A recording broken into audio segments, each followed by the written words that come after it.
defuñu ko def nañu ay jéego ndax li ñu wax ci droit ci protocole de Maputo bëri na gis ngeen ni mu toll suñu réew ak yenn réew Afrique mais xam naa ne suñu réew def nañu ay jéego yu bëri su ma commencé ñun ñoo ngi ko xaatim ci 2005 le protocole de Maputo 2008 gis ngeen ne am nañu benn jéego bu ñu teg mooy que jigéen biy liggéey nga xam ne am jusqu'à at te ba ci temps yooyu dañ koy considérer bu dee dafay liggéey bu dee fonctionnaire dañ koy considérer comme célibataire sans enfant ko amul sage donc maximum d'impôt lañ koy teg parce que avantage familiaux yëpp en matière fiscale ñu ngi koy jox góor ki parce que dañ naan te loolu la code de la famille wax ba léegi tamit que moom mooy chef de la famille mais est-ce que chef de la famille tax na moom rek mu gàddu charge famille bi loolu xeex nañ ko wax nañ ko ba finalement jigéen bi tamit dafay am ay avantages familiaux dans le code des impôts et kii donc loolu jéego la équité fiscale lañ koy tuddee donc ñu yem ci équité fiscale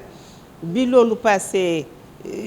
teg nañ ci que jigéen bi nga xam ne sénégalaise la moom mënul woon jox nationalité doomam bi nga xam ne moo ko jur mais bu fekkete ne bitim réew la ko juree ak keneen ku dul sénégalais loolu tamit xeex nañ ci parce que ki ëmb doomam même fu mu ko mënti ëmbee moom bosam moom moo gën a wér ñëpp donc moom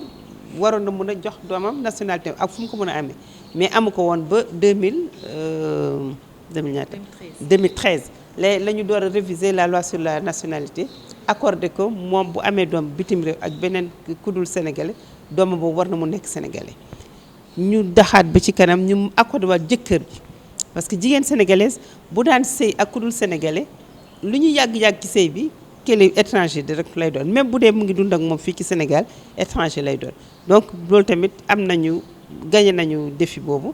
que góor léegi bu takk sénégalaise am na temps boo xam ne bu ko defee dafay mën a am nationalité Sénégal du fait de ce mariage là tam jéego la ñu engrangé ko li gën a récent nag li nga xam ne mu ngi ci xel yi bala ñu koy wax mooy aggravation peine yi contre le viol bi ak pédophilie bi nga xam ne léegi dindi nañ ko ci délit def ko